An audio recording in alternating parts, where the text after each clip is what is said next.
There comes a moment in every person's life when their presence is no longer appreciated, when the things they gave freely are taken as expected and their efforts are silently dismissed. You show up, support, care, and give, but over time, they begin to assume you always will. That's when the shift happens. Not in them, but in you. The more you speak, the less they hear. The more you give, the less they value. You try harder, but they drift further. You explain your worth, but they ignore your voice. That's when you must understand this truth. It is not your job to convince someone to value you. It is your job to value yourself enough to walk away when they don't. And when you do it with silence. No dramatic goodbye, no long message, no angry reaction, just silence. The Stoics taught us that true strength is in self-restraint, that the most powerful response to being taken for granted is no response at all. Because silence is not just absence of words, it is presence of dignity. It is emotional discipline. It is the calm after the storm you chose not to start. It is the invisible mirror that forces them to confront what they lost without you needing to say a thing. In this video, you will discover the powerful Stoic mindset behind silence and how it teaches others the real cost of taking you for granted. Not through anger, not through revenge, but through quiet strength. Number 1. Silence is the weapon of the wise. In ancient Rome, there was a renowned orator and statesman named Cato the Younger. Known for his unshakable integrity and dedication to the Roman Republic, Cato often found himself in heated debates with his political rivals, who were known for their cunning and manipulation. One such rival was a man named Marcus Licinius Crassus, a wealthy and influential figure who sought to sway public opinion through forceful speech and flattery. One day, at a public gathering in the Senate, Crassus began a speech aimed at undermining Cato's influence. He employed every rhetorical trick in the book: flattery, sarcasm, and subtle insults designed to provoke a response. Crassus spoke with great passion, knowing that if he could provoke Cato into an emotional rebuttal, he could further diminish Cato's reputation. As Crassus's words filled the room, the crowd grew tense, waiting for Cato's usual fiery response. But to everyone's surprise, Cato remained silent. His face betrayed no emotion. He sat there unmoving, his gaze steady and unflinching. The silence that hung in the air seemed to speak louder than any words could. Crassus, growing increasingly uncomfortable, raised his voice, pushing harder to provoke Cato into a fight. "Why do you remain silent, Cato?" he asked mockingly. "Are you too weak to defend your beliefs? Or have you no answer to what I say?" Still, Cato remained silent, not even acknowledging the question. His composure became a quiet force that turned the tables in an unexpected way. The longer Cato stayed silent, the more the crowd began to notice something. Crassus, despite his words, was losing ground. The people saw that Cato's silence wasn't out of fear or weakness, but from an inner strength that made him impervious to petty provocations. His silence spoke of confidence in his own principles, and the realization began to spread that Crassus's words had no power over someone who had already decided to remain unaffected by them. In the end, Crassus faltered, and Cato's silence left a deeper impression on the audience than any argument could have. It was in that moment of profound stillness that Cato's wisdom was most evident. The wise don't need to engage in every battle, nor do they have to answer every insult. Sometimes, silence is the loudest weapon in the arsenal, a reminder that true power lies not in what we say, but in what we choose to withhold. This story of Cato the Younger highlights how silence can become a powerful response when confronted with hostility. By choosing not to engage, Cato used silence as a weapon of wisdom, showing the world that his strength came not from the need to prove himself, but from his ability to remain steadfast in the face of provocation. Number 2. Absence amplifies value. In ancient Greece, there was a respected sculptor named Pygmalion, renowned for his incredible skill in creating lifelike statues. He spent years sculpting a marble statue of a woman so perfect, so beautiful, that he fell deeply in love with it. He named her Galatea. To him, she was more than just stone.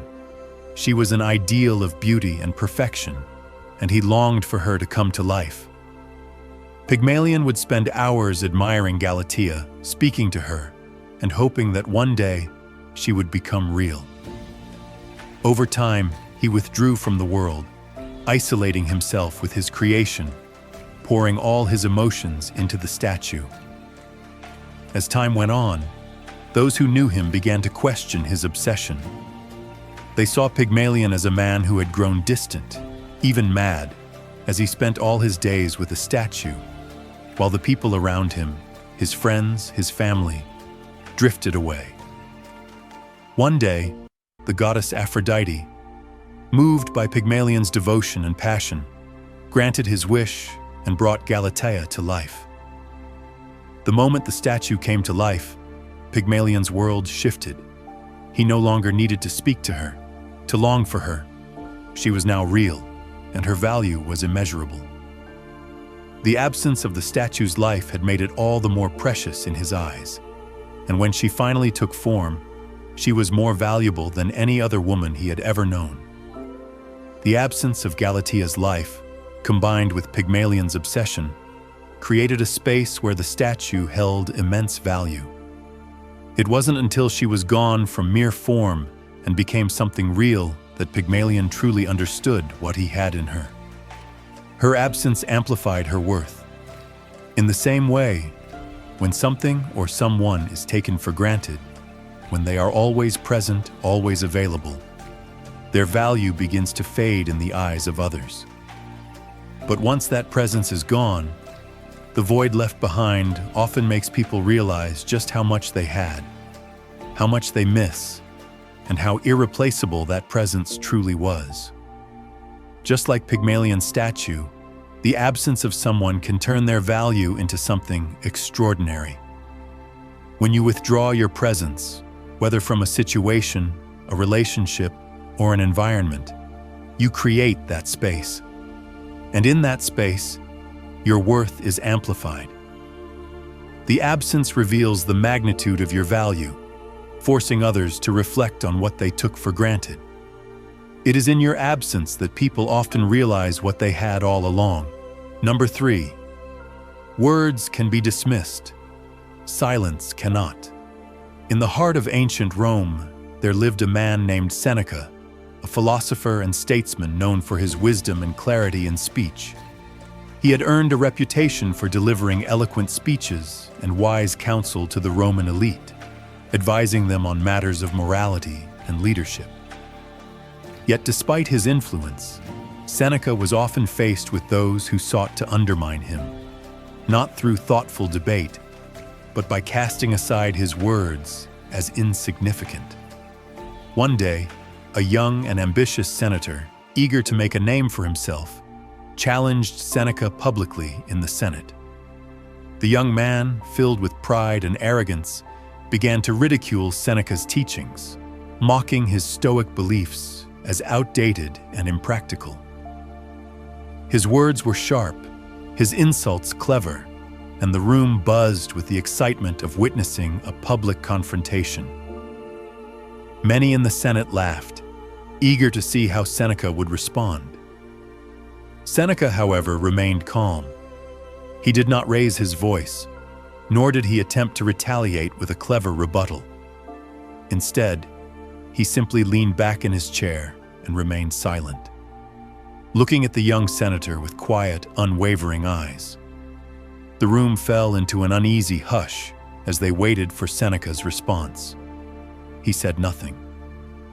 The young senator, eager to provoke a reaction, pressed on with his insults. Why don't you respond, old man? Are you so weak that you cannot defend your philosophy? Or are you too afraid to speak? Still, Seneca said nothing. His silence was as piercing as any words he could have spoken, and it carried an undeniable weight. The young senator's confidence began to falter, and the audience grew uncomfortable. Words, it seemed, could be dismissed, but silence was something else entirely. It was not an empty space. It was filled with meaning, a meaning that demanded reflection and introspection. The young senator's voice began to crack as the reality set in. He was not dealing with a man who needed to defend himself with words. He was confronting a man whose very presence and silence carried far more authority than any argument could. The longer Seneca stayed silent, the more powerful his position became. His silence forced the young senator and the audience to question the nature of their own words.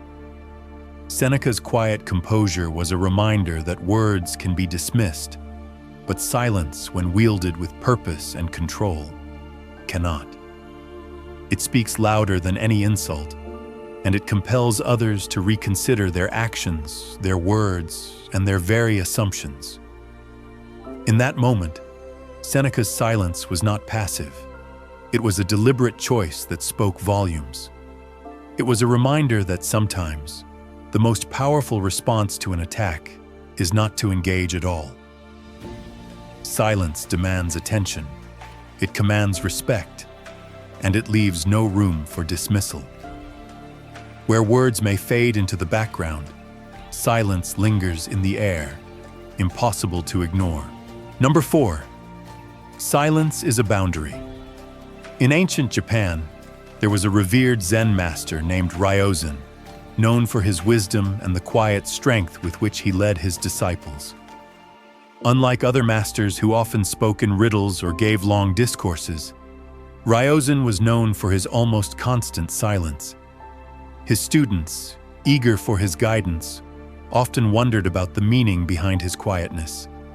They would ask him questions, seeking answers to life's greatest mysteries, but he would simply remain silent, sitting in deep meditation or walking through the temple grounds.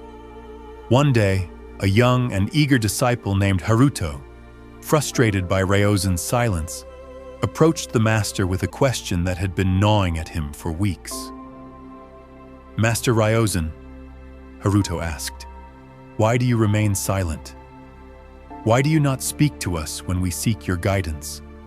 What are we to learn from your silence?" Ryozan, as always, said nothing. He simply rose from his seat and walked toward the edge of the temple's garden, gesturing for Haruto to follow.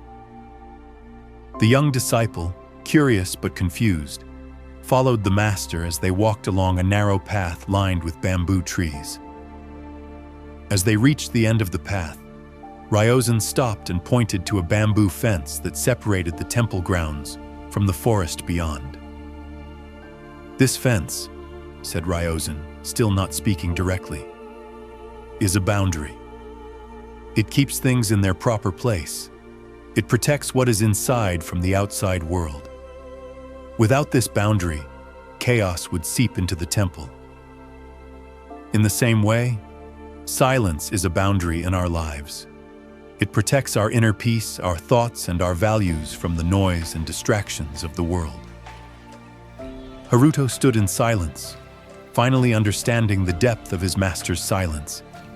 It was not indifference or coldness, but a deliberate choice to maintain a boundary, a line that should not be crossed by the noise, demands, or influences of the outside world.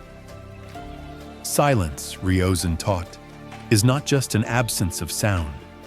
It is a deliberate act of protecting one's inner world, ensuring that one's thoughts and energy are not overrun by the chaos of external forces. Silence, Ryozan's silence, was his boundary. It was a way of saying, "This is where I stand.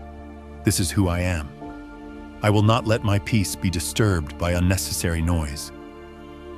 In a world that constantly demands our attention and our responses, silence becomes a powerful boundary, a way of maintaining control over our minds, our energy, and our values. Through his silence, Ryozan showed that sometimes the best way to protect yourself is not by defending your boundaries with words, but by simply maintaining them. By remaining silent, you create a clear and strong line that others cannot cross. And in doing so, you protect your own peace and your own sense of self. Number 5. It forces self-reflection in others. In the ancient kingdom of Macedonia, long before Alexander the Great became a legendary conqueror, he was a curious and fiery young student under the guidance of the great philosopher Aristotle. One day, after a disagreement during a lesson, Alexander stormed out in frustration, demanding answers to a question Aristotle had refused to respond to. The next morning, Alexander returned, still fuming. He confronted Aristotle in front of other students, raising his voice. "Why do you remain silent when I ask for the truth? Do you think I am not worthy of it?" Aristotle, as calm as a still lake, looked at Alexander but said nothing. He simply observed the young prince's anger and allowed the silence to fill the space between them. The other students grew uncomfortable. Alexander's breathing slowed. He waited. Still, the philosopher remained silent.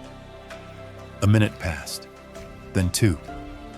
The silence grew heavy, pressing on Alexander like invisible weight. He looked around the room and saw the quiet stares of the others. He began to feel exposed, not just in his anger, but in his insecurity. His own words echoed in his mind. Why had he reacted so harshly? Why did he need an answer so desperately? Suddenly, the silence shifted something within him. Without a single word spoken, Alexander lowered his head and said quietly, "Perhaps the truth I seek must first be found within myself." Aristotle then smiled, still silent, but his eyes revealed everything: approval, pride, understanding. That moment became a turning point for Alexander. He began to understand the true power of silence. It wasn't avoidance, it was a mirror. A space so still that one had no choice but to face their own thoughts, motives, and emotions. Silence forces self-reflection because it takes away the noise people use to distract themselves. When someone speaks to you expecting a reaction and they are met with silence, they're left alone with their own words. And in that stillness, they begin to question, was I right? Was I too harsh? What am I really trying to say? In a world obsessed with constant replies and endless opinions, silence becomes the rare space where truth quietly reveals itself, not through confrontation, but through introspection. Number 6. Emotional discipline builds respect. In the court of Emperor Marcus Aurelius, there was once a senator named Cassius who envied the emperor's calm demeanor and rising admiration among the people. Cassius, known for his sharp tongue and political manipulation, often tried to provoke Marcus publicly, hoping to expose a weakness or spark a reaction that would tarnish his noble image. One day, during a heated council meeting, Cassius interrupted Marcus and accused him of cowardice for not responding aggressively to a recent military threat. "You hesitate, Emperor," he declared loudly. "Your silence and restraint are weakness dressed in robes of philosophy." The room fell silent. All eyes turned to Marcus, anticipating a harsh rebuke or even punishment. But the emperor did not flinch.